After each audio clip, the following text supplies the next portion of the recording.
Welcome back to Ripe Reviews. Today we're talking about Alien Romulus from 2024, directed by Fede Alvarez. And has this flick brought the Alien franchise back to its roots? We're going to find out. I'm Joe Lascola. And I'm Sean O'Rourke.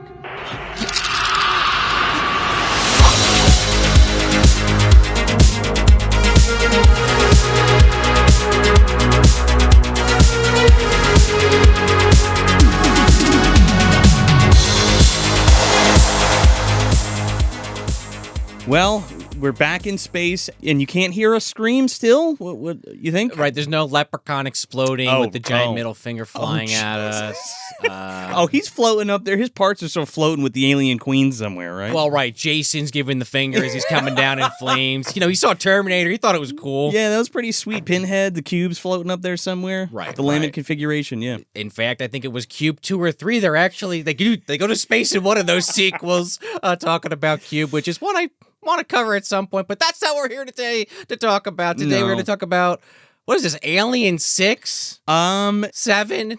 Not counting the Predator spinoffs? I think look. That's a different thing. The thing is, like, do we count Covenant and Prometheus? You kind of have to. And I don't count either of those films as Alien canon, personally. Well, put it this way, maybe we can answer that question more definitively at the end of this review. Yes. But I would say yes. Well, to be fair, this takes place between Alien and Aliens.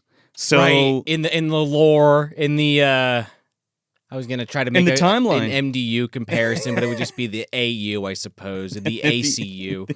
Alien Cinematic Universe. Yeah, I guess so. Could right? be. Yeah. I mean, that was part of that ride. What was it, at Disney for years? I think they finally got rid of it. The great movie ride. Yeah. You'd have that Sigourney Weaver animatronic. I used to love that, and then they got fucking rid of it. I'm like, okay. I don't know if they had Sigourney Weaver, but they definitely had an alien that like comes out of the ceiling and like spits acid on you. Again, it's been forever. There's probably a clip if it exists on YouTube. I'm sure it does. It was Sigourney Weaver, like animatronic, looking scared. I think it's supposed to be from Aliens, actually.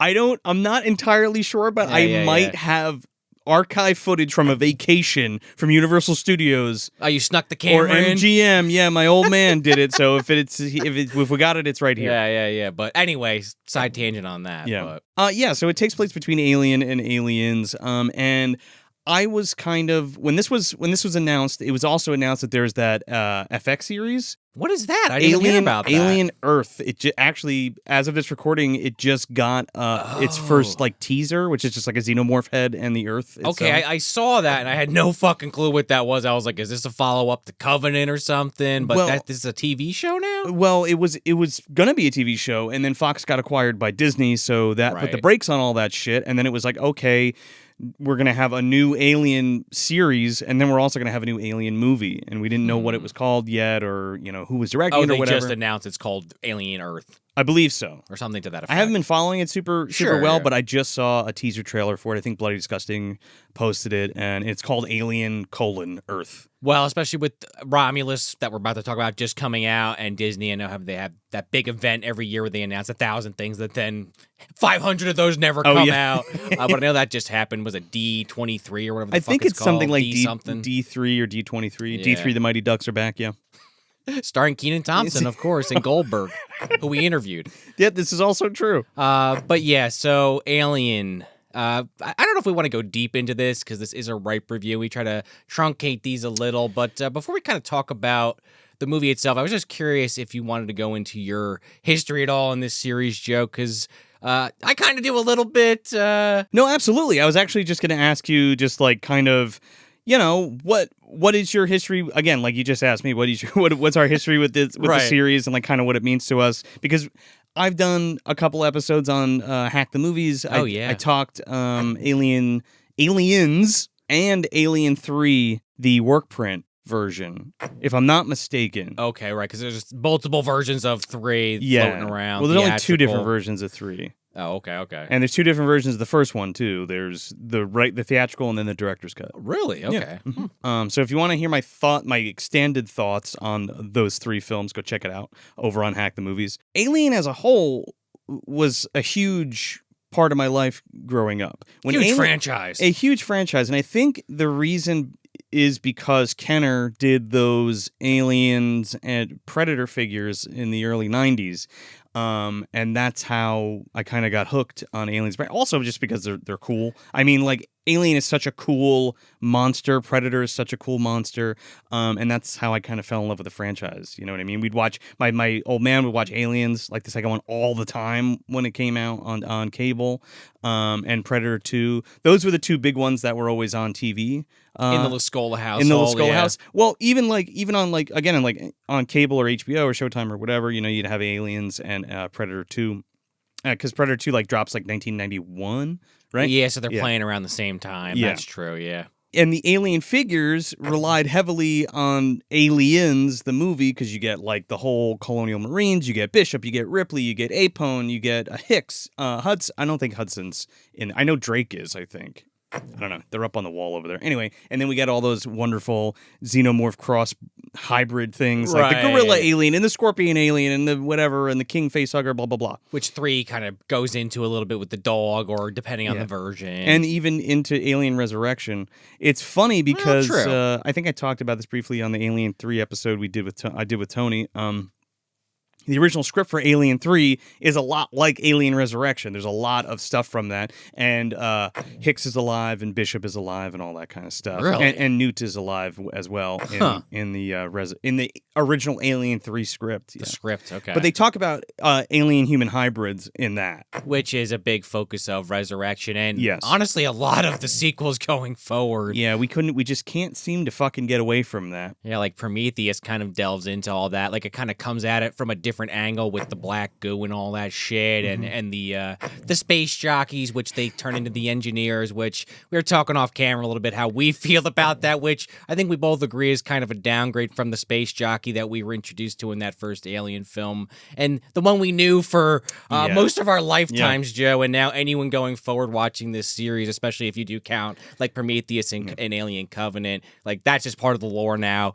And I don't know if I really want to go deep into this side tangent, but Ridley Scott, for better or worse, I mean, he's an amazing director. He's an iconic director. He's done so many great films, but to me, it's a little weird how he's just, for some reason, has commandeered the Alien franchise. Right, yeah, and I get he directed that first film, so he does have some ownership to it, but what the fuck? Where's Dan O'Bannon's check? Dan O'Bannon's dead. Well, is he rolling in his fucking grave then? Because it's just like, Ridley Scott has just become the arbiter, and, you know, I guess some people, you know, take that how you will, kind of just like many of these other franchises that get passed around, but Ridley, I guess he was there at day one on some level, but it's also that thing where it's like you're doing the George Lucas shit where you're rewriting history constantly, and that's where you start to lose me. I think it's him like making it his own thing. That's like morphing it, doing his own thing for his own. I don't know what, stroking his own ego, like especially with Covenant. Yeah, but like on that first Alien movie, he had a lot of input from Dan O'Bannon on the set until they kicked him off the set. But like it was Dan O'Bannon's baby, and you can argue that Ron Shusett and I forget the other fucking guy who like rewrote most of the script, and there's an argument there. Well, and even to be fair, some of the stuff that Cameron came up with for 2, and the writers that were involved with that film. I don't know if it's Ron Shusett. Maybe I'm speaking out of context, but it was Dan O'Bannon and one other guy who wrote the original Star Beast script, and then the two producers they basically took movies and scripts and made them good into big budget things, because like they'll always say that like the original Alien script was like supposed to be a Roger Corman low budget thing, and it was like it's because nobody would buy it. And you know, Dan was like, it was pitched to Roger Corman to pick it up. So, and that could have totally turned into Creature, which it kind of did anyway. If you've ever seen Creature, no, but it's basically Alien. Okay. Dan can't speak because he's dead, but he spoke on it before. I don't think Alien as a whole could have been made without any of those guys. Oh no, yeah, okay? Right. So let me make that clear. But now, instead of just like letting it go and letting somebody else take the wheel, right?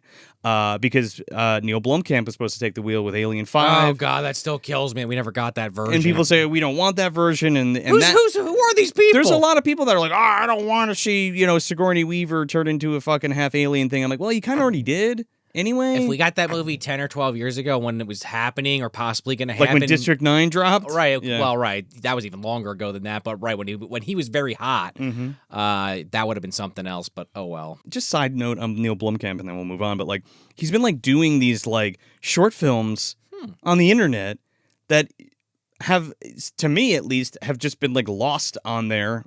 I watched no them. I didn't idea. even know they fucking came out, and I had watched them, and it was like it's like a whole Alien versus Humans thing. But Sigourney Weaver is in a couple Oh, really? of his short films, and I was like, what the fuck? I was like, how is nobody talking about this shit? I mean, I saw his last couple films, and I thought they were fine, but I couldn't tell you much about it. One of them starred Matt Damon. Yeah. It was cool. Oh. Yeah, when he like has the suit or whatever. Yeah. But I'm still waiting for District 10 or whatever the fuck it's going to be called. Like, I'm still holding out hope this many years removed.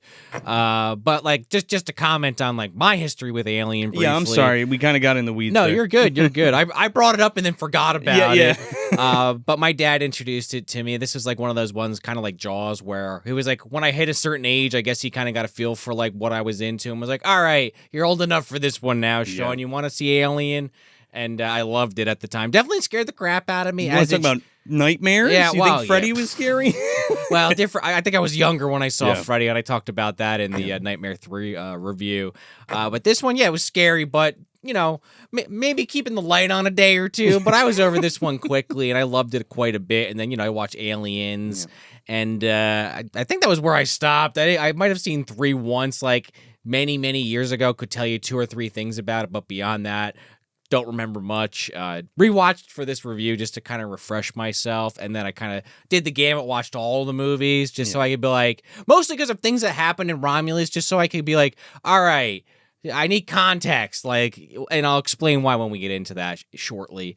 But love Alien. Always love the designs. H.R. Geiger's designs are just some of the best of all time. Again, not the hottest take in the world. No. I mean, it's a classic. Absolute classic. One of the best movie monsters ever made. One of the best ever, and just his art style has influenced so many films and just different genres over the years. It's just kind of amazing always to see. And the different spins these different directors have taken on it over the years, sometimes successfully, sometimes a little less successfully. Sometimes the aliens might look really cool and the environment looks like shit, and sometimes it's actually vice versa, depending on the film and what you're there for. Sure. I'm always there for the spaceships. Somehow the spaceships in every one of these movies looks great, but what I just said, the aliens and the environments, they don't always mesh. No. But yeah, love the Alien franchise. I think I'm more of a Predator fan if we want to go down that rabbit hole. But, 100%. But the alien creature I like a lot. The thing with Alien is like, it's like it's a perfect organism, right? It's a perfect monster thing, and all it does, it's like an insect, kind of, and it just kills things, makes more things, and grows. I mean, I know that's kind of like an Aliens, the movie, leans into that more, established thing. Well, but that first film has that whole room that John Hurt fucking walks into. Well, also true. There's eggs, with the eggs, but there's a cutscene from the first movie where like Dallas is like turning into an alien. Well, that's the most famous one. It's been kind of parodied for years, which I always thought was kind of funny, being a cutscene. Like, I guess that just kind of circulated around the web or around the world, I guess, because you even saw that like at Duke Nukem. They made a reference to that, like the kill me. Well, the kill me is well, that's in Aliens also. Yeah. But just the whole thing of someone wrapped in this goo with a Dallas, which you could see. You can find it online, but it's just crazy to me that was a cut scene. But you hear all these references in so many films to it. It's just kind of blows my mind. I wonder how that even happens. Yeah, in the early 2000s, they did like a special edition VHS set, and really? it was the director's cut of the first Alien and the director's cut of Aliens. Maybe that's where that comes from then. Yeah. So I mean, that's where that scene is from. Okay. And then on the Blu-ray set, like the Alien Anthology set, they like remastered it for Blu-ray, so it's like the director's cut definitive version. Okay, so for most of my life, it's been available, so maybe that's why I probably am more familiar with the references and whatnot. Okay, well, that makes sense though. I don't know if it's the widely available cut. I think theatrical is the one like on streaming. If it's on streaming right now, I don't know. I'm just saying maybe that explains why in the 90s and early 2000s that was referenced so often, because it was readily available for people to see. It wasn't just on the editing room floor and you had to hunt in a salt mine to retrieve it kind of situation. Well, also true. So yeah, Alien Romulus, we're just going to give you the quick rundown of what we thought of this movie, and then we're going to go to spoilers, because there's no way to fucking talk about this in a real way without spoiling it. Especially for a ripe, we kind of like to do that, give you a little bit of a heads up before we start to break shit down. Yeah. Oh, well, that's the format of the Ripe Review show, because this is where we do the new movies, and we like to be respectful if you haven't seen it, and give you a chance to opt out or come back to the show.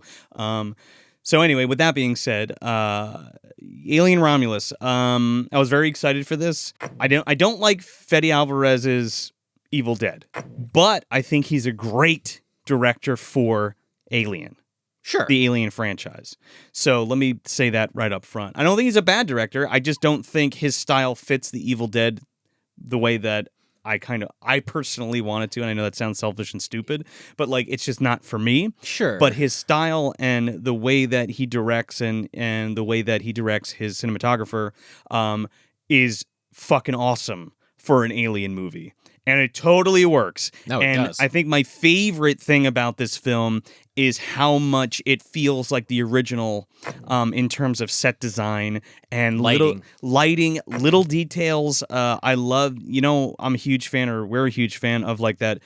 I don't want to say post-apocalyptic, but that neo-future noir type feeling. Blade Runner-esque. Yeah, but like how the original Alien feels, where like, we cobbled together a bunch of like, dryer tubes and shit and stuck it all together, and this is the future ? But it feels like rustic and like lived in and not polished or shiny or white and bright. You know what I mean? It feels gritty. I mean, we're on a fucking coal mining planet. Wow, right? Yeah. Or not a coal mining planet, but a mining planet. Mining planet, yeah. In the beginning of the film, but like, man, the tone and the settings and the sets looked fucking phenomenal. And if most of that was CG too, it looked really good. I mean, some of that is, I have a problem with how some of that looked, because I did think some of it looked a little too CG. Oh, yeah? You thought the sets? Mostly in the beginning, before we get onto the spaceship, some of that mining facility, I was like, all right, I get what they're going for, but I've seen this done better literally in other Alien films. I thought it looked good. I didn't think it looked horrible, I was surprised how good it looked and how it felt. Yeah. But that's such a nitpick in the scheme of things. I'm just saying, personally, I didn't think the stuff on the planet looked great, but the spaceship looked fucking amazing. All the spaceship stuff looked great too. I saw this in 4DX. Yeah, you were telling me about that, but I didn't end up taking the bite and jumping in on the 4DX. How was that? I did give you the invite. You did get the invite, yeah. So my wife and I saw Twisters in 4DX, and that was my first 4DX movie. Okay. And it was like going to fucking Universal Studios for $30. Okay. And I was like, we're doing this again. Maybe not. You don't see every movie in 4DX. Yeah. But like, make an event out of it. But man, that would like Twisters was amazing in 4DX. But I was like, fuck, let's go see Alien Romulus in 4DX, and it was awesome. You know what I mean? The seats move when the ship's going, and the ships are exploding, and the blood and the acid and all that shit. They spray water on you, and they shoot like air in your ear and shit. It's like awesome. Alien Encounter, kind of. Yeah, it's basically Alien Encounters. That's what Disney it was back in the day. Yeah. Land of Tomorrow. But it was a great time. So that was super fun, and I really enjoyed that. Did that enhance my experience? Probably for a lot of it, but it didn't scrub some certain things that we're going to talk about later. It didn't detract from anything for you. I thought the aliens themselves looked really great. I had a bit of a problem, or I was having a bit of a problem, because like they always like to show the practical thing in like reels and stuff, and they're like, "Look, we're doing it old school," and then they love fucking painting over it with CG. I know, we kind of complained about that in the last voyage of the Demeter that we covered last year. Mm-hmm. We'll probably go into a little bit more detail on that when we get into spoilers. Yeah. But yeah, that was kind of annoying, and in some scenes, Alien looked really good, and then other scenes, you're like, God damn, like is that arm made out of rubber? Like what the fuck's going on with that alien? It's also the thing. The tail's like whipping around and shit. I'm like, I didn't know they were that mobile. Agile. Yeah, right. Yeah. I saw the animatronic for it, and it looked not great. The movements were like jerky, and it was fucked up. So in my head, I'm like, okay, they built this as a placement for CG for the movie, because it's just not smooth. I mean, if the animatronic's bad, I could understand that. Yeah, but like when you go back and you watch Alien or Aliens, or even Alien 3 when it's the animatronic stuff, or even fucking Alien Resurrection when it's the animatronic stuff, it looks great. And if you watch some of these reels with this alien, it's just kind of janky. Like it's I don't know. There's something about it that's not smooth, and it doesn't look like it's alive. It just looks like a robot, and it just fucks me up, because it's like we're talking about something that's 40 years old. Well, I know. That looks better than something from 2024. You know, I have a lot of problems with that. I mean, that we could go off on a whole side tangent about like the state of special effects in 2024. I know. Not that I'm the expert either on that, but that is a thing you read about online. Stories popping up, whether it's unions related or just work is being a lot of work needs to get done in a very short period of time. But anyway, it did look good. No, the end product. Once you saw the movie and I saw how it was lit and things like that, I liked it a lot. Right, like with all that said. Yeah, right. yeah. I'm just trying to think of some other stuff we could say without going into spoilers. Like you said, the camera work's incredible. The acting, generally speaking, is pretty good here. I think the acting was better than I expected. I saw a lot of reviews for it before I went to go see it. Not spoiler reviews, but people complaining about the cast and saying they're kids and blah, blah, blah. But, like, it worked for me. That was actually one of my complaints. Oh, really? I nothing against the actors or anything, but you watch all these alien movies, and it does feel a little disjointed that our key characters are just basically a bunch of young 20-somethings. It works for the story they're telling, don't get me wrong. Like, it makes sense from a plot perspective, but I was kind of like, I wanted some of those older characters. I wanted a little bit more science talk. We don't get a ton of that in this film, and that's not really the point. That's not what Fetty's going for. Right. But I missed that a little bit. I think it works, though, for this. That's because fair. People are like, we saw this a million times, it's the same shit. And I'm like, well, not really. This is kind of You could argue because they didn't do that, that's what keeps it different. Well, that's what I'm about to say. And it does. I think that's the big thing that separates it from the other films is that, like, these aren't science officers. These aren't people driving this ship. These are, like, miners. These are kids of miners who are stuck on this fucking mining planet and they're trying to get off, and then it kind of turns into like a heist movie, which is pretty fucking cool, and they're super smart and how they go about this plan that they have, which even if they're not scientists. We'll get to that in spoilers, but like I just thought it was done really well. I actually liked pretty much everybody, and I hated the ones you were supposed to hate and I liked the ones you were supposed to like. I think David Johnson, who plays Andy, who's the synthetic in this, knows there's no spoilers for that. You find out in the first minute. I mean, even in the trailers, but like, he was fucking awesome. Yeah, he was good. Playing all the different types of android that we kind of encounter with his personality throughout the film. I thought it was really excellent. Kaylee Spaney was very good as our lead. She was good. Yeah, she was good as the lead. And Rain, yeah, and like. I was worried at first because I was like, oh, fuck, here we go. We got another Ripley, you know what I mean? That, it doesn't quite go there. It doesn't quite go there, and I'm glad that it doesn't. There's like one scene, which is one of the key moments where I feel like they're trying to make you have that thought. This big action sequence towards the end of the film where I'm like, they want you to be like, oh, it's Ripley. It's like Ripley. But it's not as bad as Covenant, where she literally has the exact same fucking haircut and outfit as Sigourney Weaver from Alien. It's not like that, but the thought did cross my mind a few times, but I not to the point where I'm online complaining about it personally. There are other I can see the argument. Yeah, there are way more other egregious things in this film that I'm like, why the fuck did you do that? Yeah, I'm just saying if you want to have that argument and not to just be like push it off onto another film, go back to Covenant. Yeah. Have that argument with Covenant because that one was riding Sigourney's ass hard. Big time. With the lead in that film. Well, because like Prometheus was like, because it's like, it's not Alien, but I guess I'm gonna make an Alien. Thank you, Ridley Scott. And then he just went full bore with Alien Covenant. And I was like, holy shit, we're getting another Alien movie. This is great. And that was a fucking travesty. Personally, I don't like that film. Spoilers with the whole thing with Shaw pissed me off, which, okay, on some level, Alien always does that, where it's like the protagonist or someone that you care about from the last film dies, and it's like, that's kind of a trope or a theme, I should say, in this series, so it's like kind of frustrating, but at the same time, it's just like, this character was like kind of badass. She wasn't a Ripley clone. She kind of did her own thing. She was a scientist. They left it in a position at the end of Prometheus where it's like, all right, well, yeah, she's going to go to the home of the engineers or whatever. Or whatever. Which, okay, if you're in her position, that's what she wanted to find out about. Sure.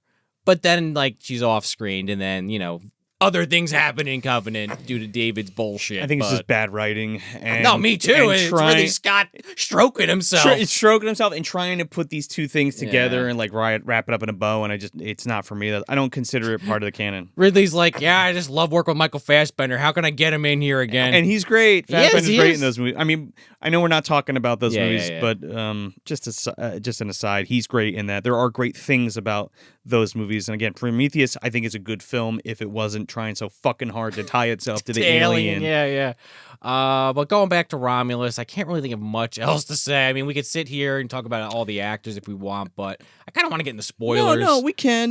Just the last thought of it. Yeah. I thought it was good. I think you should see it and form your own opinion. We say that with everything. We're never going to sit here and be like, don't fucking see this movie, because that's ridiculous. Everybody's got their own tastes and their own perspective on films. But as far as I am concerned with this film, it was going great. And I was very happy with it. And I was like, see, was that so hard? And then it took that left turn that we're going to talk about. And then I was like, you know what? Fuck you. That's not to say that this film isn't gorgeous. There's a lot of great sequences, and most of this movie really works for me, like, really well. Again, at the end here, we'll decide if it's ripe or rotten. Yeah. But I actually didn't really like this movie, and I'll expand on that in a moment. Okay, sure. There's a lot that this movie does right, and I understand where the rest of the world's coming from, generally speaking. And I could see why you would like it and be fine with it. And, because there is a lot about this movie that I think works really well. But there's just certain things that I just were like mortal sins to the point where I was at. I was thinking about another film we reviewed earlier this year. We don't do a ton of ripe reviews, but we did the Ghostbusters Frozen Empire review. And that movie I actually was more upset about for different reasons, but that's because I'm more of a diehard Ghostbusters fan. And I actually could think of more things in that film that bothered me than in this film. Well, this film gets alien movies right more than Ghostbusters Frozen Empire gets Ghostbusters movies right. But the things that happened in this movie that I didn't like, I really didn't like, where it was a lot of little shit in Ghostbusters, I guess is what I'm saying. My fucking jaw dropped at one part that we'll talk about. Yeah. But I do agree. You should definitely see this. Yes. Like, it's a fun as hell theater experience too. Though let me stress that if you're trying to get back to the movies or you want to go, it's a great movie theater movie, so definitely go see it in theaters. I mean, it's an alien movie. Yeah. What's the worst that happens? You come out of it, you didn't like it, or you come out of it and you did. I would still say go fucking see it either way. I think most people are going to like this movie, and we're going to get another one, so it doesn't matter. Yeah, I feel like it's going to make enough money. But, I just wish, we'll get to it. All right, so let's get to it. With that being said, we're going into spoilers now, so if you haven't seen the movie or you want to wait to hear the thoughts on that, you can hit pause, come back, we'll be right here, but if not, here come the spoilers. Are you sure you want to do this? Ian fucking Holm. What were you thinking? What the fuck were you thinking putting that on film? You should be ashamed of yourself with how bad that looked. My fucking goodness. I've been waiting 2 weeks to say that to you because it's fucking bullshit. You know what I'm going to say. What are you going to say? I 100% agree with you. Holy man, I was like, you gotta be fucking kidding me. Just for some context for people that aren't going to watch this movie, again, I still think you should see it.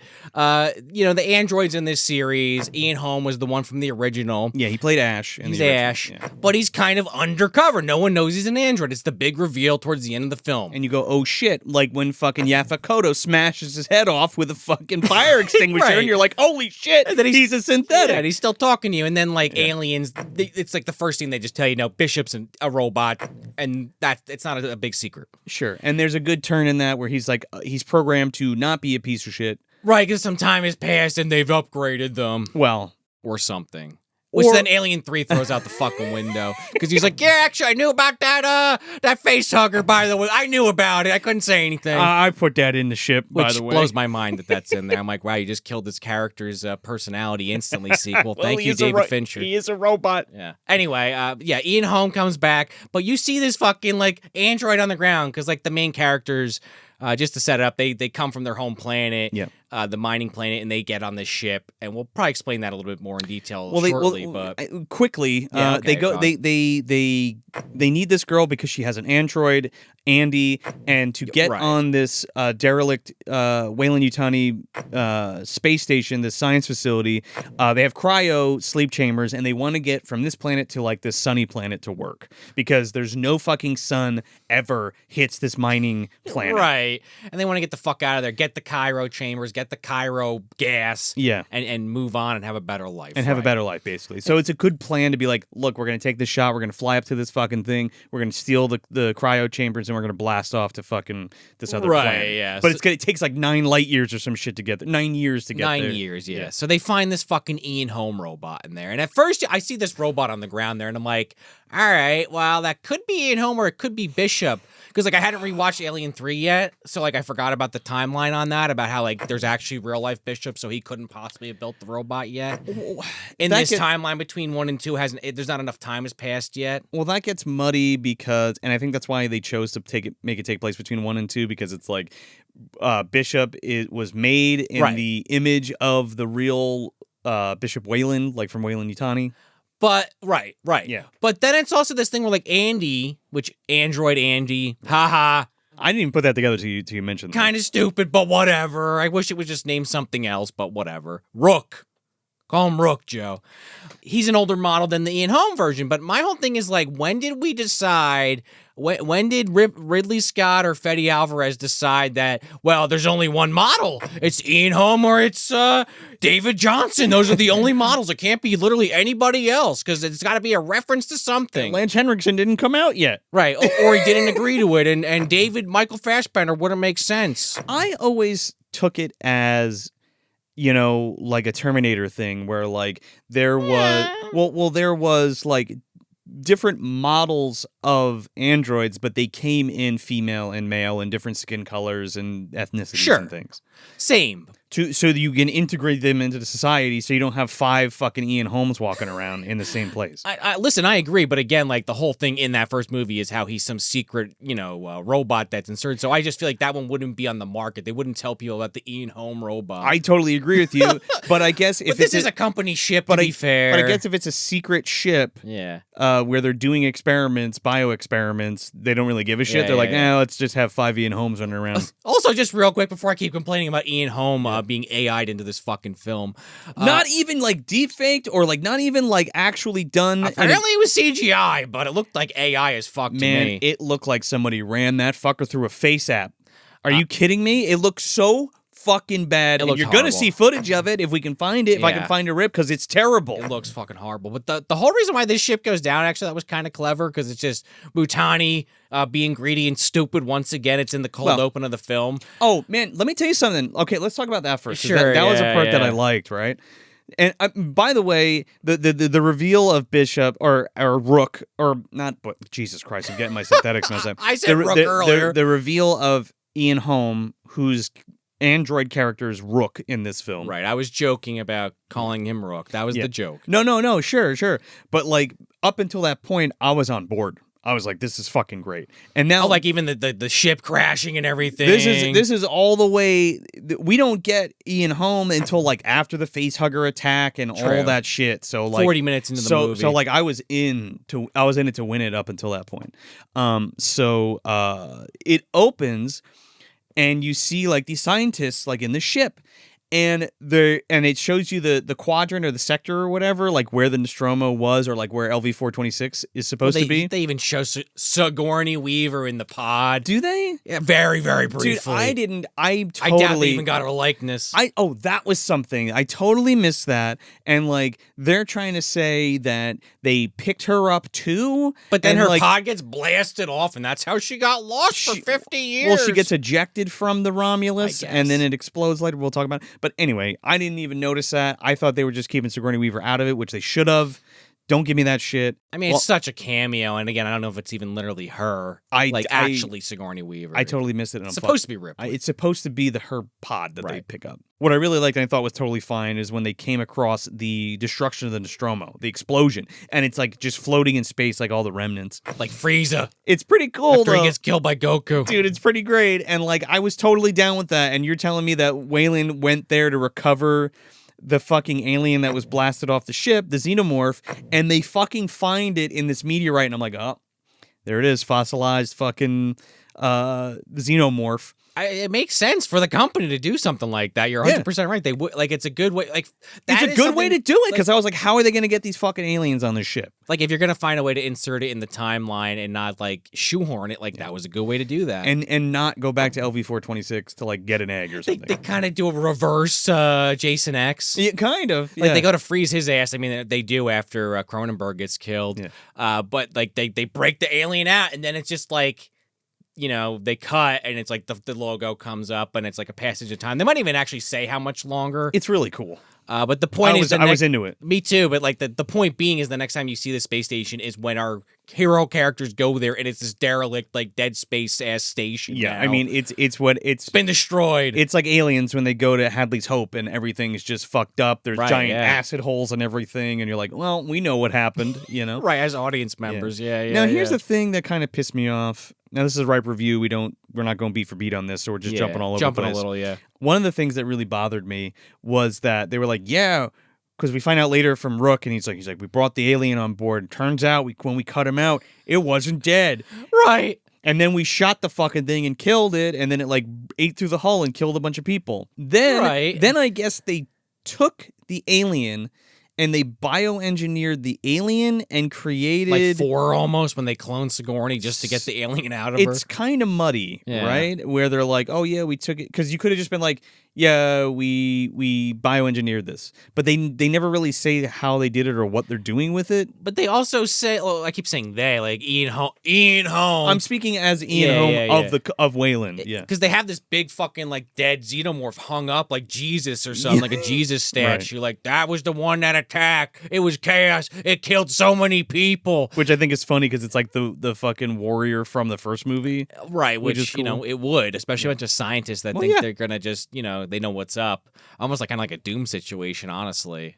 I mean, other alien movies too. You don't find out till much later in the film, but the whole movie, I'm sitting there like, you're telling me this one alien came to the station and there's no fucking other aliens, and then like 90 minutes in, hour and 20 minutes in, there's like 20 that show up. You're like, okay, they did infect more people. I'm like, okay. Which was cool, and I was like, oh, this is pretty good. Yeah, but for the longest time, you think it's just that one from the original movie that he's talking about, but it's like, oh no, there were more. It's just this particular one was such a savage. It fucking took so many scientists out. I love how they were able to clone the again, you were saying that the face huggers. I guess that must be what it is. But like they go into this room because they're trying to get the kids are going into the room to get the fuel for the cryo stuff. For the cryo chambers. It's like Freon for your fucking freezer, or refrigerator, or something. There's not enough in this tube. We're gonna have to check the other cryo chamber. Oh, fuck! And wouldn't you know it? It's making sure that all of these fucking facehuggers are cool and under temperature, so these goddamn things don't hatch. Which is a classic, kind of horror movie like Alien Gone Wrong scene. But I like it because the temperature's dropping. There's like clearly an alarm going off. They're not thinking anything of it. The fucking door shuts on them. It's a lockdown situation, but it's a failsafe just in case something happens to not let the fucking facehuggers out. So, I thought it was cool because the facehuggers are in like these like Matrix ass like embryo bag things. Yeah, they made me think of like Metroid. Yeah, kind of. Tanks a little bit. Kind of. But they're almost they have like a membranous casing to them, like within this like.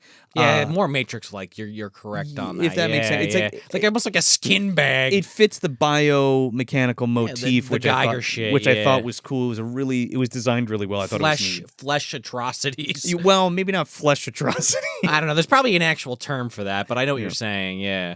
Biomechanical. Yeah. It was cool, and I liked it. I thought it worked really well, and they break out. That was also one of the better scenes because that was a good way to get all our characters together again because they're like split in two at one point. Because like some people are going in just to get the Freon, and the rest are just waiting, including our main character, and then they have to go in there because they get locked in. And then now, much like the scene in Star Wars, I think with the fucking eyeball in the sewer. In the fucking trash compactor. These things start moving in the water, which on my rewatch, I feel like it loses a little steam because of this, because they do it in Resurrection and they do it in Alien 3.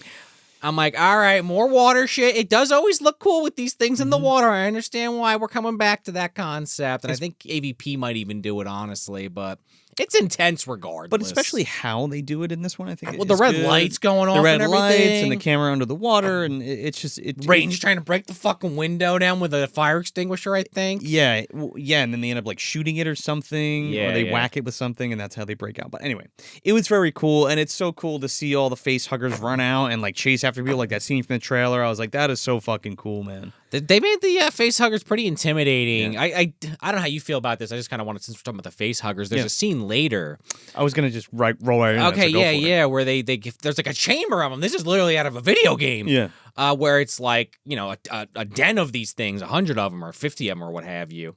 Enough where you're gonna die. They're all chilling. Yeah. Again, I don't want to get too deep into this, but like Andy kind of is a synthetic, but like he gets Rain like replaces his chip with like Ian Holmes' chip, so that he can open doors on the ship, and then he kind of like almost gets reprogrammed, which I thought was a little predictable. Yeah, but he's not.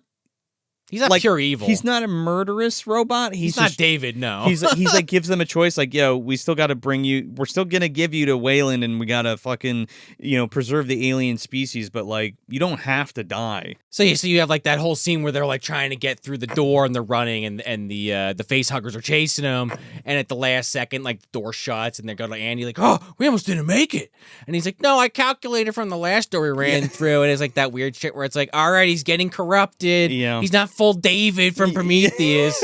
He's not dyeing his hair yet and watching old German movies, but something's off. Like, the way this guy plays this character is very interesting, and he's actually kind of picked on because one of the other characters' mom, I think it was killed in an accident involving an android, so they're bitter, and they kind of play that angle up. It's good, though. Like, the characters work for me, and how they're all connected and what their goal is and why they're there and all that kind of shit. So I don't really have any problems with that. No. I don't. Thought it was fine. And it was cool with that facehugger scene too, because like all of them, they're all quiet, like sitting on things, and they're like, you have to be absolutely quiet when we're walking through here, right? Or else After these facehuggers are gonna kill you. Because they run through the one door and then they come up to this room, right? You're right, and then I don't know if this makes any sense. I thought it was kind of cool, but I was just like, they never did this in the series before, so I don't know how I feel about it. But they have this thought where it's like, well, they sense by movement. They're like a T-Rex. Well, they say they can hear, they sense your movement, and they also do like the infrared thing, like a shrieker. Body heat. From fucking Tremors. So they raise the temperature in the room to 98.6. But anything that throws your body temperature off will attract these things. So if you like get scared or like you get anxious, they'll sense that and get you. So I thought that was kind of a cool thing to do. I'm of two minds of it. I thought it was a really cool scene, but at the same time, I'm like, I don't know. They never did that in an alien movie before, but I'm trying not to just do that every time. Yeah. It's hard not to, but it's a cool sequence. And then, like, one of them starts sweating too much or they trip over something, and then they're just like, fucking run! Yeah. They book it out of there. And another scene of them getting chased by like a ton of these monsters. It's pretty intense, actually. It's good, man. And then we get this great scene, like the chest burster comes out finally. We get it, and it like runs away, and the ship fucking crashes because it's a really great tense scene. Oh yeah, and it's like spinning around and everything. And it fucking hits the thing and blows this one thing up. It's really cool. I did think it was convenient, but they do need a ship to get out of. They need somewhere to go from point A to point B. But the fact that this thing just happens to land in the fucking ship hangar, that's a miracle. That's a 1 in a million, Doc. Well, they also don't they like guide it that way, or does I it don't just know. That crash? bitch is like, I can't barely control it. Ah!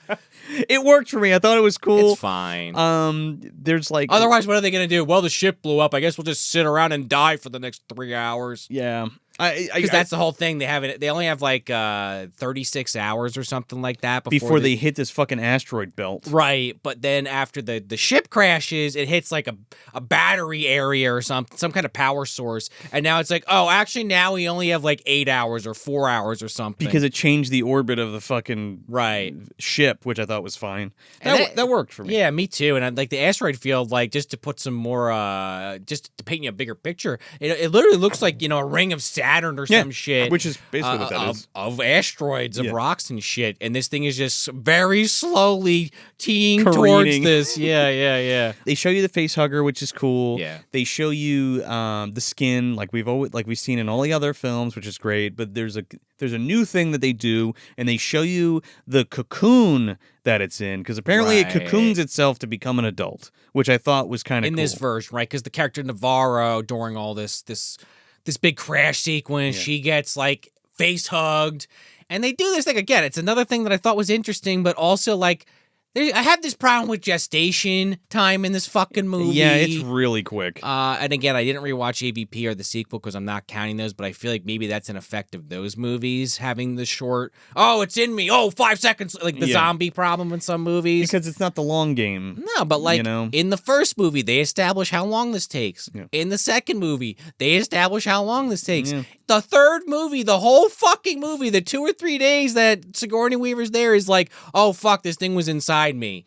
This movie, it had to be, 5 or 10 minutes, and this thing was on her face for maybe 2 minutes when they freeze it off, and this was kind of cool. I thought that was cool, too. This is the first time we see a face hugger get removed from somebody, which I thought was kind of cool. There was a way to do it. The gestation, too fast to get this alien. Think of something better. I don't know.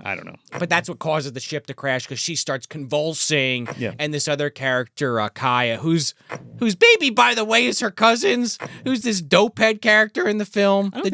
It is. They came out and admitted it. Fede Alvarez admitted it. Oh, geez. Well, that kind of gives you how it is on that fucking fucked planet. It is. Yeah. Because she's there's one pregnant character, Kaya. One of the other characters that's, I don't know if I think it's her brother is talking to her, and he's like, yeah, who's the father? And she's like, some asshole. And like if they don't say it, it's heavily implied, and then like the directors come out and confirm. Oh, geez, I didn't even draw the incest shit happening. Some weird incest shit. Okie doke. But like he's supposed to be with Navarro, so it's like kind of also that behind the back kind of crap, Yeah, I guess so. They're young and in love, young, with their dumb, cousin, and full of cum. Yeah, with and their cousins. Yeah, cool. Should have worn the Diddler shirt. Screwed up. I went straight alien. How did we? Went with the logical choice. Well, you're gonna get something in there. It's not a baby, that's for sure. Not a regular baby. Yeah, but I just wanted to talk about that briefly because that is how we get to this scene with this cocoon, this vagina cocoon, this cream puff. It's fucking cool, dude, because it's like in the wall, and I like how they kind of took from like Giger's like artwork and like made it this like. Again, like bio-organic, literal vagina on the one wall fully functioning vagina that this fucking huge penis head comes out of. And I was saying to Joe earlier, maybe it's just me, but I thought that they really ramped up the penis look, the tip part, especially, and the veins. Oh man, yeah, talk about diddling.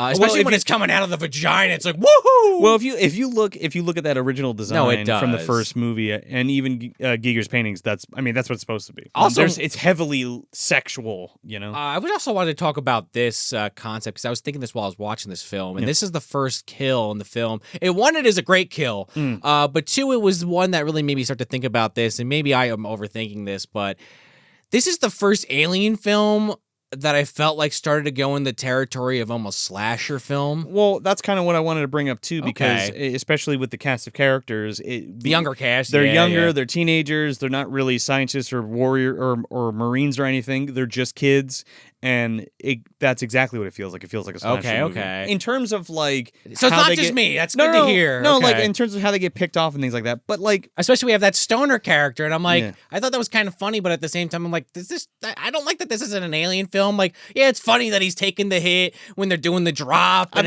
he rips it super fast. I thought it was fine. Why is this in an Alien? I don't know. Maybe I gotta break myself of that. It's hard though sometimes. Because he's a fucking asshole teenager kid, so like he would do some stupid shit like that. Fucked his cousin, knocked his, and then now as this alien penis head is coming out of the vagina. Well, he stabs it with like this cattle prod thing, right, trying to kill which is like the first one where they're like, where's the little? We're looking for the little alien in the ship, the little one, right? And then it turns out that it's he shoves it into this fucking pussy. Didn't go like this to him this time though, Joe, like in Covenant. No, David. No. Daddy! And then just grow into a giant alien instantly, like right on the spot. Yeah.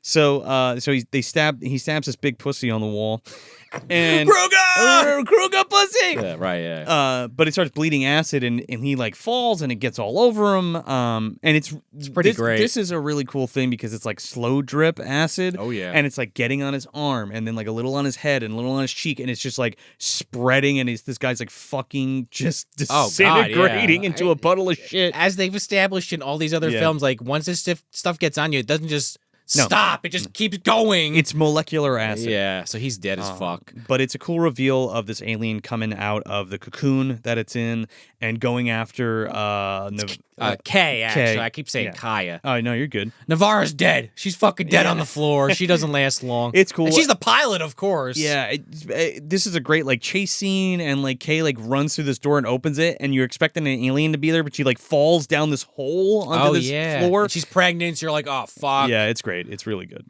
So there's a lot of good stuff there is. in here.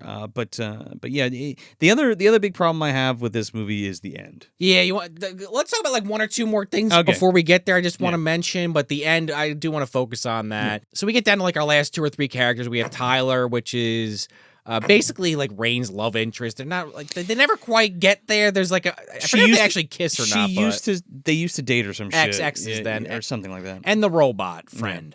Or the last one's brother. The brother, brother of pregnant woman. No, well, Andy the robot is supposed to be like she treats him like a brother, right? Yeah, Ray. Because her dad like reprogrammed him to like take care of her, basically. Correct. Yeah. They basically find the section from Aliens with all the black shit. They find it like at the bottom of this elevator, and it's cool. And you're like, okay, what are we doing? And they're like, maybe we should find another way out of here. Well, then Tyler gets killed almost instantly. He gets like the old tail grab. It's awesome. It's really good. It's such a good kill. He gets like pulled up into the fucking ceiling, and you see him go all the way up. It's really awesome. And he gets the old Minnie Mouth through the face too. It looks really great. Oh, something we didn't mention that I want to bring up. Right before this, they have one more interaction with Ash. Or Rook, rather. Ian Holmes' horrible CGI face. The AI monstrosity. Yeah. I hope his family at least made some money off this. This pissed me off. Because now we're in the room, and it's like, well, why do we have to preserve this alien? It's like, you don't understand. We found this alien, and then we brought it on board, and we've been doing Andy's like mission now. Yeah, we've been doing experiments on these face huggers, and we extracted this black goo, and see this black goo? It can heal things. Look at this rat that's all fucked up, and they like inject it, and it like gets better. It turns into kind of a big rat. Oh, dude. It would be a match for Of Unknown Origin, because this thing it would like be up there. It like explodes into like this contortion of bullshit. Well, they missed that part though. Right. They didn't watch the video long enough, right? I mean, that's cliche. But it's cliche, but like you're bringing in the fucking black goo again, and I don't fucking need it in my Alien movie. Why did we have to try to tie this back to Prometheus? Because then it makes all of those things Covenant. Yeah, and it makes all those things canon, and people are like, well, David didn't invent the xenomorphs, he just invented a version of the xenomorphs. Yes, he did. Did you see Covenant? And it's like, yeah, did you not watch Covenant? Like, I guess not.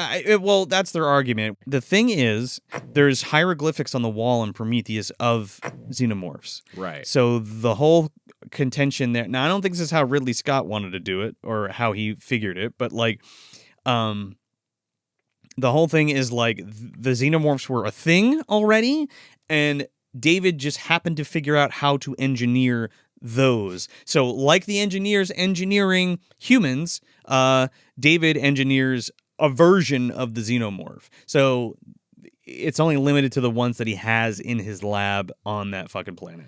David also like... It's also fucking stupid. Genocided the entire engineer population in Covenant. Again... You can't even ask him! It's literally probably the worst Alien movie, but you have to watch it to know what the fuck we're talking about. And if you really want to fuck your shit up, if you watch the first Alien, when they get to the derelict ship, they say that it's a fossilized fucking ship. It's fossilized. So like it's way older than anything. Is that supposed to are they inferring, just now that you mention that, is that supposed to be the ship at the end of Covenant? Are they trying to say that in Alien that's that same shit? I don't. Has he ever come out and said that? I don't know. And like I don't know if that's a long enough time for it to fossilize. Like, it could be the ship. I don't know. I mean, again, not that I want to go down the George Lucas, Ridley Scott bullshit rabbit hole either. I'm just curious if that's been confirmed for better or worse.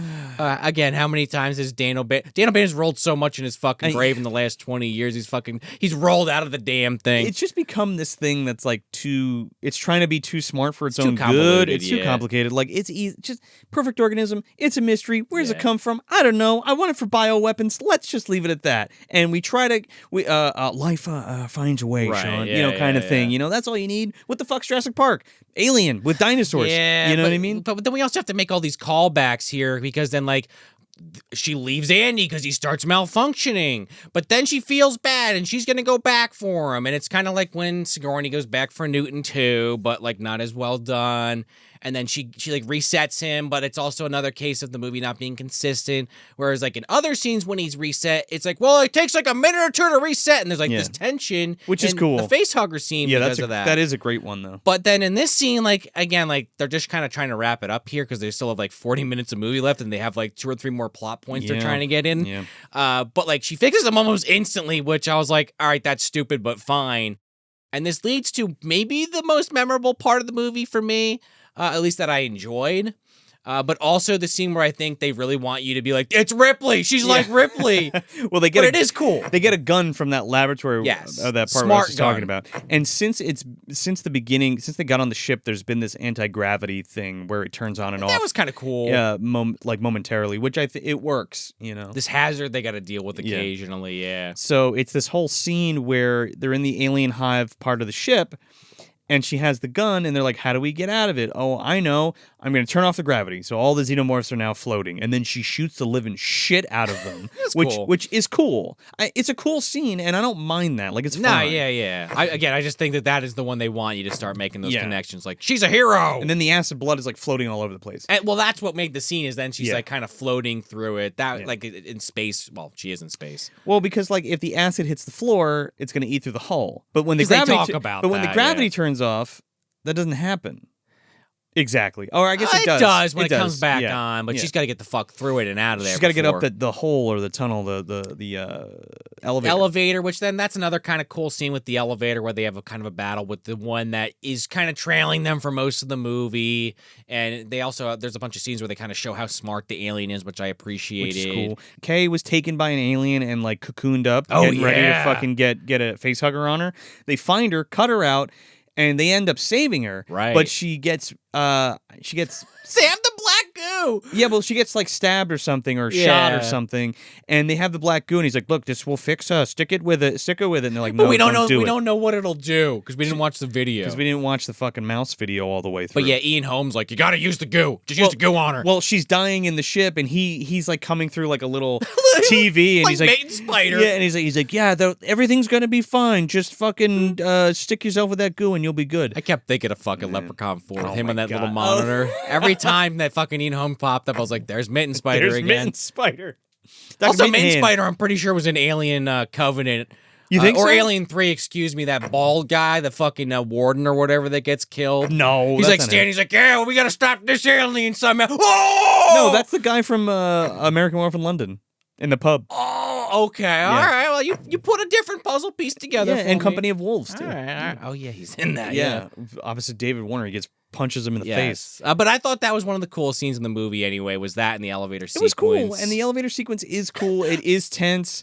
But like, it ends with like the worst callback in a movie of all time. Maybe not of all time, but in recent memory. The fucking punchline is like, why? This fucking android saves Rain because she's about to get killed. She's about to get brained by this fucking alien. Aliens look good for the most part. Again, sometimes the arms and the way that they move are a little like, ugh. For the most part. The close-ups always look good, though. This fucking guy is falling down this shaft, and he's shooting the alien, and he like lands on the alien. It's still like alive, and he's shooting it. Right. And he looks up at her, and he goes, "Get away from her, you bitch!" And then shoots the alien, and you're like, why? Did we do that? I saw people online defending this. okay. It doesn't even make sense. Well, he was called they called him a bitch earlier in the movie. No, whoever wrote this fucking script purposely made the reference because they wanted to reference aliens. I don't one of the care. Most famous lines. I don't care however you spin it, where they called him a bitch and they set it up. It's still fucking stupid.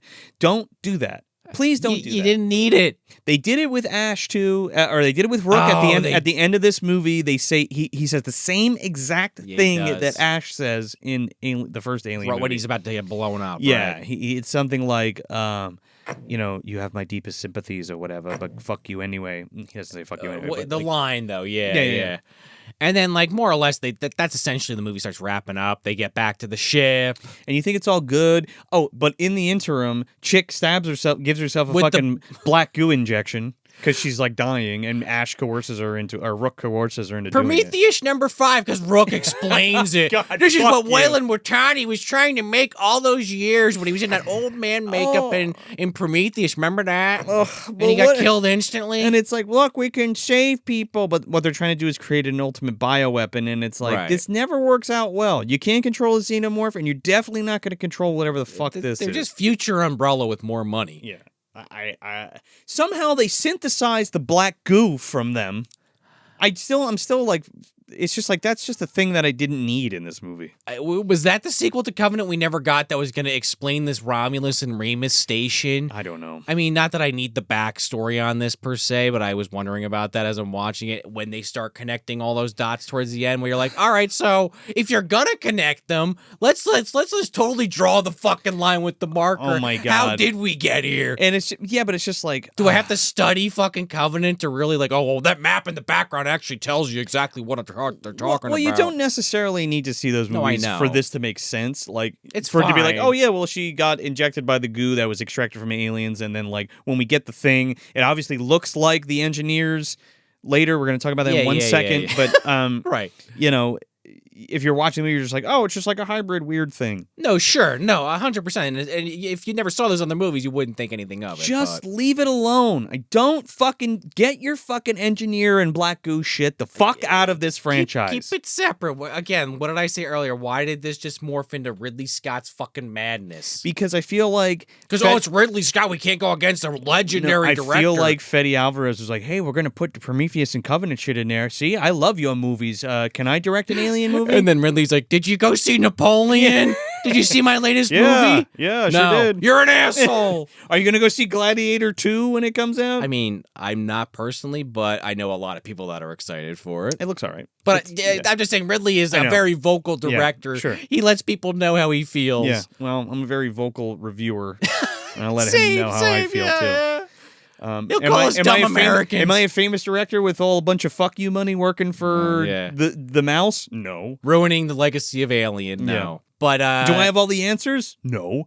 But 42? I will tell you that Fede had a very good thing until they shoehorned fucking Rook in there, Ian Holm, and they shoehorned this Prometheus bullshit in here. A few things they shoehorn in. Yeah. But yeah, so let's get into the real Prometheus dick that gets shoved in our fucking asses. Yeah, this is like... Because the black guy was already like, I was already scratching my head, but maybe like I wasn't connecting the dots because it had been a few years since I saw Prometheus. On a rewatch, it was obvious because it's the first scene. It was an eye roll for me, and I was like, fuck me. Do we really need to do this? We don't need to do this. No. Just keep it to fucking xenomorph. They're scary enough. It's creepy enough. Right. Like if they're going to imply, because again, this is some weird like genetically enhanced baby shit, of course, that we're talking about on Movie Dumpster. Which is fun because it's like, oh, she's pregnant and she saved herself with the goo and it's going to turn into an alien. And you're like, right, is this going to be a xenomorph? Is it going to be like a crazy xenomorph? Now, it's not like we haven't seen that before because the one in Resurrection is cool. We got that, honestly. The newborn was cool.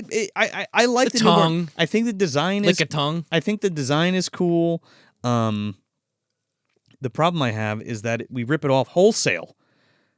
In this movie, we rip off the end of Alien Resurrection wholesale. Well, again, like not to keep repeating myself or ourselves, but with Prometheus, that was kind of where Ridley really started setting this idea home. Well, Resurrection to a point talks about it, about trying to find this like perfect human or perfect organism shit, with This is Brad it. Dourif and all that. This is it, though. Right, The well, xenomorph right. is it. Yeah. But then they keep like bringing that up. Prometheus, that's the thing. Is I gotta be. I don't want to age anymore. I gotta get eternal life. We gotta find the perfect organism. And then Covenant obviously follows up with that. Right. So. And they crack the code with Ripley because they managed to clone her, and she has Resurrection. and she has all the strength and agility of an alien, and she has the acid blood and all that bullshit. Right. That's just something I don't fucking need. No, I mean, same. You can make 20 movies where a bunch of people are on a spaceship getting killed by a xenomorph, and I'll fucking watch every single one of them. I'm with you. I'm just laying that groundwork to make the point that it went in a direction I don't like, and a lot of people don't like, but they keep going in that direction. Yeah, and like this gives you a bait and switch because oh, it's pretty awesome all the way up until the end, and then you're like, okay, she's pregnant. What is this going to look like? Because they're about to go away on the ship. They're flying off. This girl's like in not in a pod, but she's like strapped into a chair. Oh,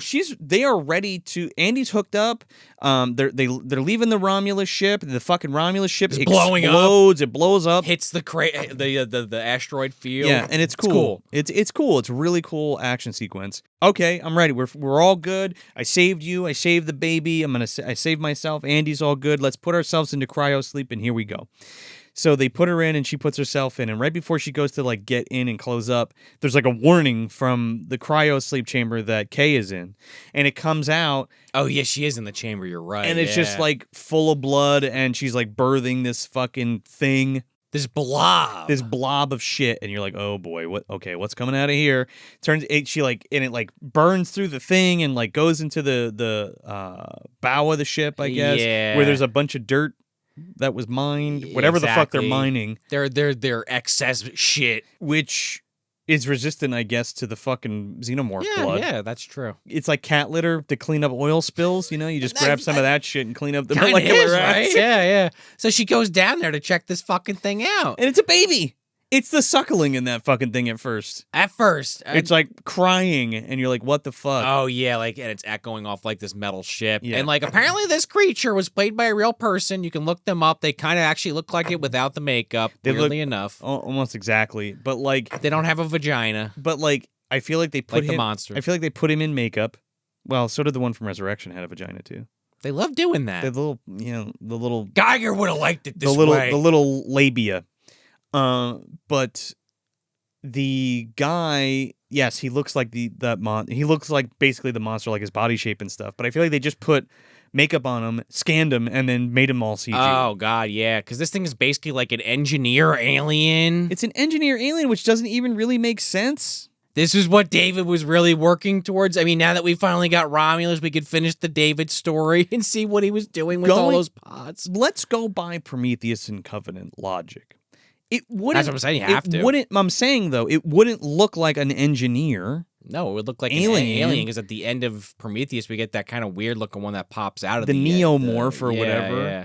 And it's like, it wouldn't look like that. It would only look like that if maybe an engineer woman thing was pregnant and it came out like that. Like that would be the result of that, judging by the logic from the other movies. So here's my question though. So we're gonna have this thing is like fucking 20 feet tall. Right? Yeah, like out of something, and like It Follows or something. Yeah. It looks like the Blair Witch from fucking 2016. Yeah, I was gonna say my question is just going forward, because again they're gonna make a sequel. If we're gonna keep doing this Prometheus shit with this black goo and these oddball transformations, because we can't just do something different with the xenomorph, put it in a tiger or something. I don't know. I would go more for an animal crossbreed. Well, that's what I mean. Yeah, like, octopus. Fuck it. I mean, just go full Dark Horse Comics, dude.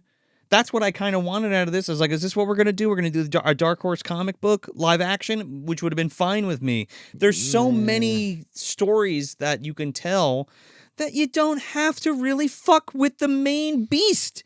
You could just leave him alone. It also just instantly makes it feel not like an alien movie. Yeah. Again, like, what do we just say? Broken record, I know. But, like, this is the direction the series wants to move in. I'm not thrilled about it. We're seeing it in real time, Joe. Just like we talked about on Nightmare on Elm Street 3, the review for that, where it was like towards the end of that franchise, outside of maybe New Nightmare, it's like, what the fuck is going on? You were seeing it live back in the 90s. Now in the 2000s, we're just seeing just the destruction of Alien. I mean, a lot of people really love this movie based on what I've been seeing online, and I'm not necessarily saying it destroyed Alien per se, but no, I don't think that at all. This this alien, this creature is just so like, what are we even doing now? Like, I guess you got to do something different besides a xenomorph, but do you really? You got to go this drastically different? Dude, I don't know, but it gets sucked Hopefully through. that made sense. It gets sucked through a fucking tiny hole in the hull, just like Resurrection. Yeah. And then, well, not exactly, but more or less. And it's kind of confusing. The way this is shot is fucking weird because it like falls through and then I didn't know what the hell was happening, honestly. They like meld the end of Resurrection and the end of the first movie, and she like gets in like a spacesuit and like the thing falls out. Yeah, and, verbatim. Yeah. I mean, how else are you going to get in a spacesuit but I don't know. Alien 1? It just was unsatisfying Yes. to me. It was like, And this thing had a weird like manji or swastika looking fucking vagina. It was like a weird looking vagina, man. well, it's an alien. I did like how it had like the face. What do they call that on the main alien? The inner tongue. The inner tongue was kind of cool. How it was almost like a pseudopod kind of thing. Dude, that was cool. It looked like a fucking Reaper from Blade 2 is what it looked like. Like exactly. You're not wrong. I didn't even think about that. And then I was like, but I've seen this creature before. It wasn't hyper original. No. It's like out of so many different horror video games or like low budget horror films. That's kind of my problem, I think, because like the alien is such a unique, awesome design that when you try to put it in a movie with another monster, it's never, and especially like the final monster, it's never gonna look as good. The only time it worked was when you had a queen fucking alien. That was it. Right. Well, right, and two. Right. Exactly. I don't know. I'm not crazy about this design at all. I thought it was really fucking stupid. It's just like, I don't need it, man. I don't need it. Stop reminding me of the movies that I don't like. It's also that thing where it's like every alien movie has to have that last like confrontation, which I'm okay with. Like they do it in every movie, so you expect it. But this wasn't what I wanted at all. If this was more, I'm gonna see if I can find an image of the card. Okay. There's a card. There's one of the Fleer card sets has an alien with like breasts and stuff, but they're not like almost like a boob armor, but built into it. Hear me out. Yeah. Okay. If we had a xenomorph mixed with Syl from Species, which was also designed by Giger, and we kind of mashed them up, like if we took Syl's head off and stuck a fucking xenomorph head on it, would that have been a better thing at the end? More human-like, but still very much a xenomorph. I don't know. That's what I was going to say a minute ago. My concern is now if there's a sequel, now are we going to have like a bunch of these fucking things running around like husks out of Mass Effect? Well, there shouldn't be, because like this apparently this was the only space station doing it. They're going to go in the rubble in the asteroid field, Joe. They're going to find the fucking T-1000's arm. They're gonna extract the fucking or 800 the microchip from Andy's body. The engineer alien body's floating now in an asteroid. They're gonna pick it up because they're going to Yavin 5 or whatever the fuck it is. They're flying to. So I wouldn't be surprised if there's another situation where it's like Andy really knew there was a face hugger in the ship, like Bishop really knew in 3. I'm good. I'm just saying, like, what's unless they just go in a totally opposite direction for a sequel, but... So, when she sucks this little fucker out of there, they drop the cargo thing, ship's fine, and, she makes her way to, the sun rises, she sees the sun, and... They got plenty of Cairo Freon, as you put it. Well, now they do. She can More than enough. She's got enough fucking gas to go anywhere. Which she does. Again, like, they're going to that planet. Yeah. If that's going to factor into a sequel, I don't know. Maybe it could. Is Andy going to kill everybody on that planet, commit another genocide, Right. and then invent the xenomorph again from a piece that was left on the ship? Or does Michael Fassbender come back? Fuck me, man. I hope not. Anyway, I'm curious. So that's the end of Alien Romulus. Most of the movie's good. So it's ripe for you, you would say? Really? I don't know if I'd say ripe. I can't like recommend this movie. I can't be. So you think it might actually be rotten for you? I don't know if it's rotten either. It's. Well, let me put it this way. I think this is a very competently made movie, and I'm glad a lot of people are having a great time with it. And I still think it's like a 3 out of 5, but I did not like this film. But I can look at it and be like, this is well made. There's things about this I think that are very well done, but there's enough things like the Ian Holm robot, all the shit I just complained about for this whole review. Yeah. There's just too many things start piling up where I'm like, I'm good. So, yes. So it might be rotten, but with a caveat. So yes, I like this. What I hope is this has a original intent of like the Star Wars Force Awakens thing, where it's like we're reintroducing we're reintroducing all of this kind of shit to a new audience. And that little piece at the end was just to say, okay, well, here's all the stuff that came before it. Now we can move on, kind of thing. Right, maybe. And like that was the original intent with Force Awakens, was to kind of get you back in the groove of Star Wars. Yeah. This is getting you back in the groove of Alien. You know what I mean? So there are familiar things from the franchise, and there are callbacks throughout, and similar scenes and characters and dialogue and shit like that. We will see what happens Maybe on we'll a get another sequel. Ian Holm in the sequel. Oh God, I hope not.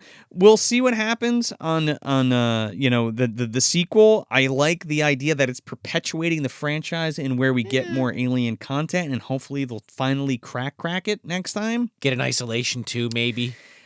You Finally. but like you could have did Alien Isolation, and it would have been as a movie, and I'd be psyched about it. Wasn't there like a proof of concept or some shit? Probably, yeah. 'Cause it's, again, I'm thinking of the scene in Covenant where the aliens, where they kills the people in the shower. That's in Covenant, right? Probably, yeah, Right? yeah.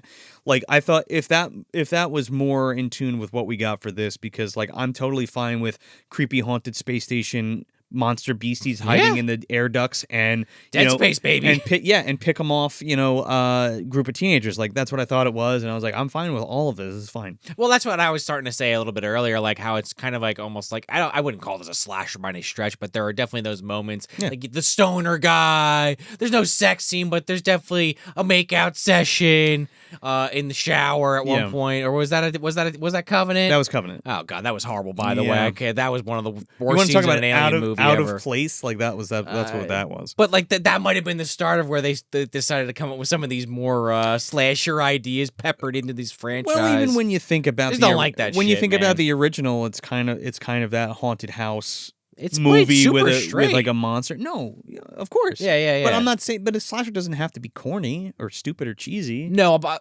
you're right. I mean, and I love my slasher movies. I didn't mean it that way. I just mean some of the more the tropes from some slasher movies, kind of the like a shower scene. Oh yeah, sure. Or like the way that this thing is stalking them, which obviously you're expecting the alien to stalk them. They do it in all these movies, but just the way that they do it. There's a couple shots even where there's like a long hallway where the thing's in the background and they don't notice it. Yeah, which is cool. And you see it, and it's neat, and I like all that stuff. I don't know. Mostly the stoner guys where I get those complaints from, or coming from rather. But. I think an Aliens type movie is good. Mm-hmm. I think that could be good, like really good. I don't know if we're quite there yet for the next one. Oh, like back there, yeah. Like if we're gonna go back there with like the group of Marines and why they're. I mean, because like the plot for that was so good.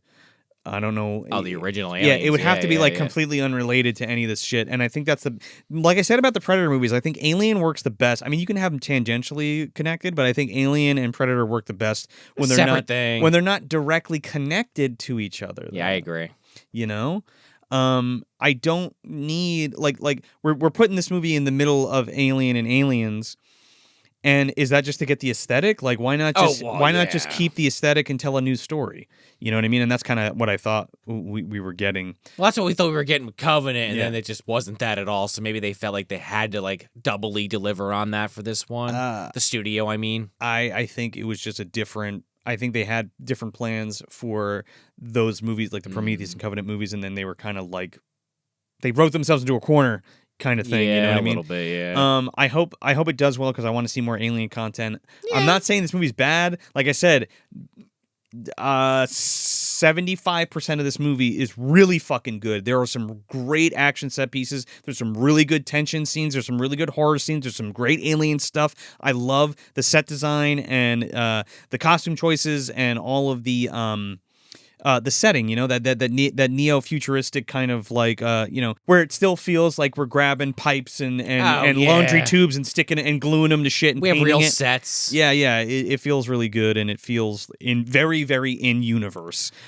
So as far as this bringing the Alien franchise back to its roots, I would say yes, but it commits the sin of trying to bridge the fucking gap between all the movies when it could have just done its own thing. Right. No, that you just nailed it exactly. Yeah. Like if I'm thinking about a banana, just to kind of go back to ripe and rotten analogy, it's like it definitely is not ripe or rotten. You're right. It is kind of like that middle stage where like if you eat it today, it's perfect. But if you put it in the fridge or you leave it on the counter just one more day too late, right?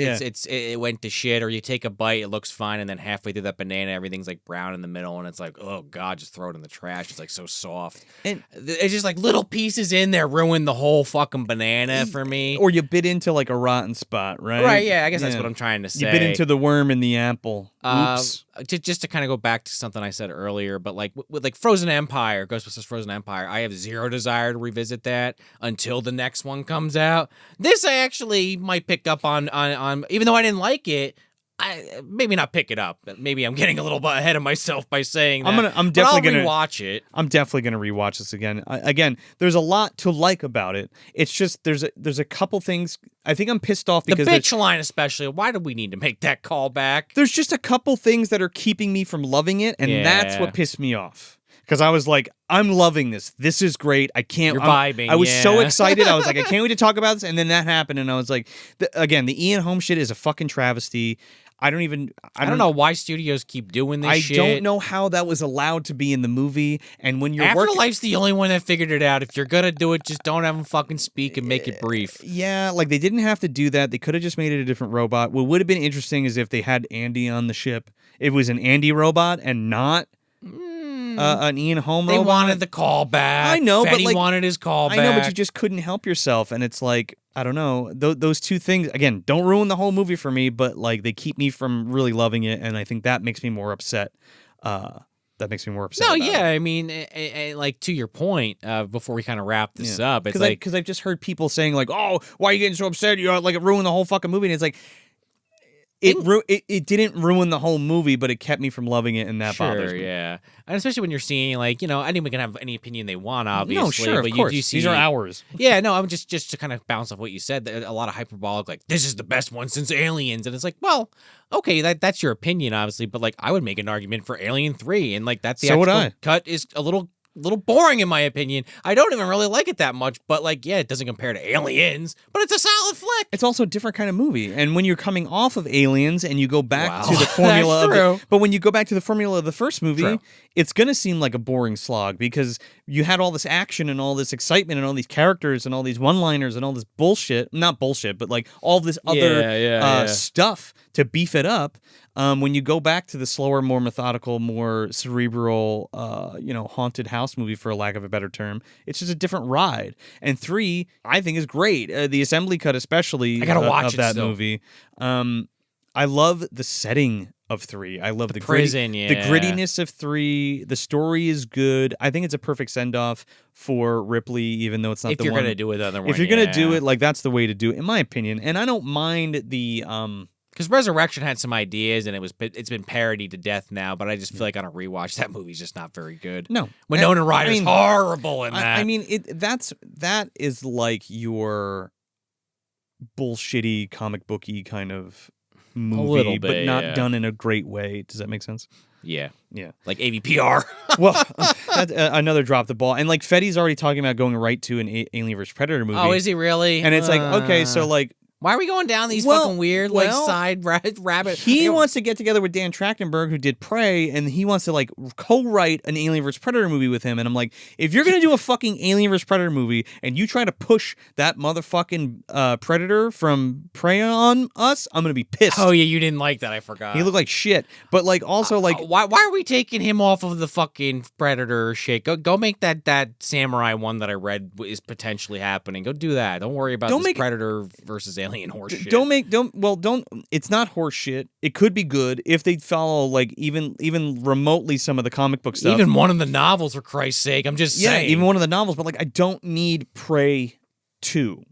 Well, right. No, and they're working on that. I'm like, I don't need Prey 2. Give me another Predator movie in a different time period. That's what they were doing, though. They were doing like Prey 2 was going to be like the samurai thing. I thought that's not what I heard. I don't know. Maybe. Who knows? I could be mistaken. Maybe I'm wrong. They might change their plans again. You know, who the fuck knows? I'll wait for a trailer, then we'll know for a fact. I don't think we're there yet, though. Yeah, either way. You know what I mean? Either way, I don't think we're there yet. I think at least one more Alien movie needs to come out, and at least one more Predator movie needs to come out to see if we've really kind of gotten into the groove of the films again in a fun, good way. And that, I know that's subjective. But, I'm going to just sit here and say, let's just never get that movie made.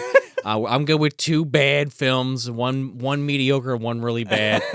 I know a lot of that's blamed on the lighting, but they fucking did it to their film. Yeah, so I'm gonna keep bringing it up. That could have been a great movie, but it just wasn't. Could have been at least decent if they just turned the goddamn contrast down a little. Well, whoever, yeah, right, but like post production. But it had a lot of the right ideas, and that hybrid is creepy as fuck. Like implanting people with the thing. Give me fucking Michael Myers versus Leatherface before another goddamn AVP. I'm just saying, like, if we're gonna do more crossovers, let's get something more interesting than the thing they shit the bed on twice already. What I'm curious and / worried about is Alien Earth. That fucking. Oh yeah, you mentioned that. Yeah. Well, it's not FX anymore, right? Isn't it like Hulu or some shit? I don't know. Oh, it might be like it's one of the streaming platforms. FX on Hulu. I forget what the fuck where it's coming to, but it's a series.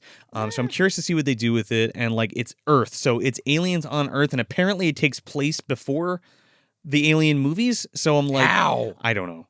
And I'm just like, they saw what Prey did. Speaking of, they're like, let's try to milk that idea a little. It has to be Earth in the future. Like, it has to be future Earth. But if it takes place before Alien, that doesn't make any damn sense. I don't know, man.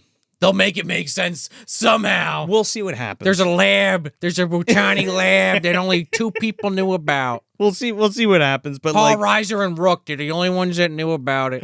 I like, but if we're still trying to tie Prometheus into it, I think it's I think it's a problem. They will. It's just not for me at that point, and it bums me out because I'm like, this isn't super complicated to nail this. You know what I mean? And just on that note, I'm really curious what you guys, the dumpster dwellers, have to say about this, because this is I haven't been seeing too many divisive opinions about this. It seems like for the most part, people have been enjoying this one. Maybe not as much on this show. Again, we didn't hate it by any stretch. No. And I'm not saying it. It's not a bad movie. It's just there's things about it that pissed me off. Yeah, no, same. I'm always curious on every episode what people think, but I'm extra curious on this one just because it's the most recent Alien film, and it is a little divisive, even though I'm saying... You heard what I just said. Yeah. Do you think that it brought the Alien franchise back to its roots? Is this a good direction? Is there caveats to that? Let us know what you think in the comments. I think we got there. We about halfway there, Joe. We're like halfway there. I think we're more than halfway there. Okay. Yeah. And that's what got me really upset because it was like I was like cut the rope too soon, and then it cut me off right before I got to the fucking top. Before I rang that bell, you know what I mean? Yeah, well, when we get Alien Remus to find out what happened to the ship. Stop. It's over. It exploded. It's done. Well, where else could they go? It's either that or Alien Yavin 4 or whatever the fuck. Are you telling me that, because I was going to say, would people or you yourself prefer an Alien movie about Romulus and Remus, like how it got to the state that the kids visited in? Because that doesn't work for me. I like that it's just a cold open and then it's destroyed. Yep. If it's up to me, not that anybody cares, but after watching the entire franchise, I wish they just made 1 and 2 and called it fucking quits. The rest are just kind of mediocre at best or just bad if I just, in my opinion, just as a whole. 3, maybe that assembly cut, I'll change my mind. I don't think it's a bad movie. I just think it's, like I said, boring. Interesting ideas, just execution doesn't really land there for me. They haven't gotten it. 4's horrible. Yeah. And then, what else did I already say? AVP.